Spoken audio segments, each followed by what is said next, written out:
All right, so today we are going to learn how to create phrase art in Photoshop. So what you're going to do is you're going to find an image of a character. It can be a superhero, it can be anime, it can be something that interests you. It can be a person. This is Taylor Swift. Superman. It can be shoes. Okay.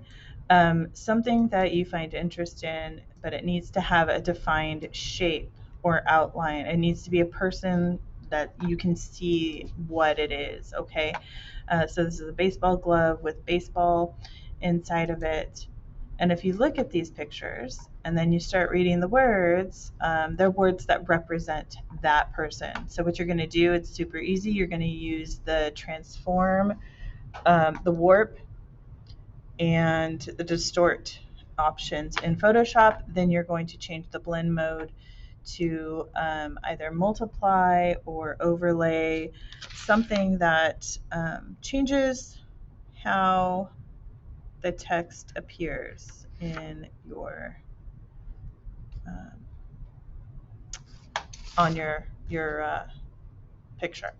Okay, so let's go ahead and get started. So I'm going to go ahead, I've already chosen this picture, and I'm going to type out some words. I've already typed out some here, but I'm going to do it again. So I'm going to use my type tool, and I'm just going to type them right here. So you want to use a nice bold font, something that is nice and thick. You can increase the size, and because you're going to warp it, so it's really not going to matter too much what size it is. You do want to use capital letters, so I'm going to hit type out the word red, and then I'm going to hit the enter key next to the number pad to conform that or to approve that text, and then I'm going to type it again. You don't want these words to be on the same layer. Every text or every word needs to be on its own layer. Okay, so I'm hitting enter or return after each word.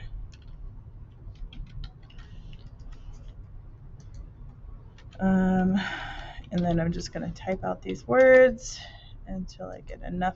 I'm going to do like 6 or 7. Don't do any more than that, because America, if you do any more than that, it's going to be a lot.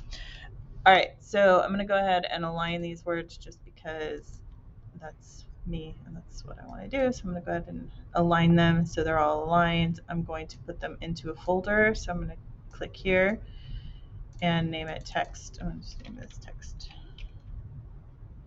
1. Okay. So the next thing I'm going to do is do a spell check, edit, check spelling. And it's going to bring up my spell check here, and you want to make sure that you change. So you click on the word you want to change it to and hit change.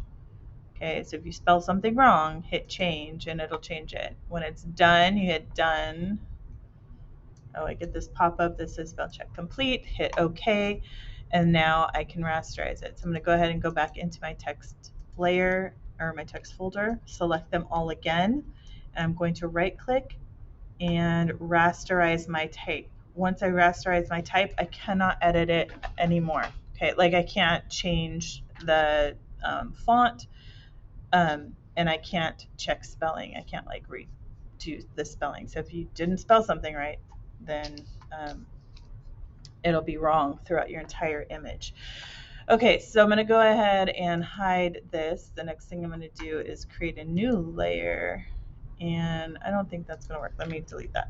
All right, so I'm going to go ahead and check the auto select box right here, make sure that's checked, and I'm going to make sure my background layer is locked, right? So I'm going to click on the lock key right here, and then I'm going to click on my first word. I've already started this process here, so I'm just gonna keep those there, but I want to show you how to do this. So I'm going to use the word brave. So I'm going to click on the word brave, and you can see whichever word I click on, it's selecting in my layer panel because I have the auto select on. Okay, so I'm going to go ahead and click on the word brave, hold the Alt key and drag to make a copy and bring it back. I started in this star here, so I'm going to go ahead and continue. So I'm going to go ahead and move this down, zoom in so I can see what I'm doing. I'm going to do Control T to transform. I'm going to rotate my text, and I'm just going to kind of make it fit right over the area that I want to put it in. Okay, and then I'm going to right click and do warp. Okay, and I'm just going to start stretching this out to fit within that star. So it's going to take a couple passovers to get it to fit.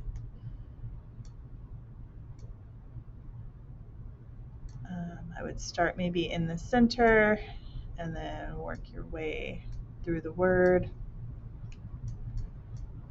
So these anchor points, you know, they will move as you click on them. It's kind of hard to see in this white section, but there's that. When I'm done, I'm going to hit either the check mark up here to confirm it or the enter button. Okay, so there's my first word. And then I'm going to zoom out and grab another word, a different one. Doesn't matter which one, just make sure that, so for this shield, it's kind of small, so I'm going to make sure it's kind of a smaller word. That's why you want to like vary the size of the words that you use. Okay, so some places on your picture are going to use bigger words, longer words than others, but you definitely want your words to reflect your photograph or your image. So Control T to transform, right click, warp, and then I'm just going to start warping this text into the star shape. Might be kind of hard at first to get the hang of it. So just figuring out which anchor point to select and what looks best, how to get it best placed onto the artboard. All right, so you're going to repeat this process throughout the entire image to get that cool looking effect that we saw. Let me see, I might need to do something else with this one. Control T to transform. Let's see if I go to, I can try one of these other ones. I can try distort and see what happens. So when you do distort, you can kind of see that you can pull each corner. So if you need to stretch it out a little bit more, you can, and then you can right click again and then go back to warp and then try to rewarp it back in there. So these text, there we go, are not going to look anything like they started. Okay, so I almost have my star laid out. You can see that it's making a copy each time I click on my text. What I can do when I am all done is I can put my copies into their own folder, and then that way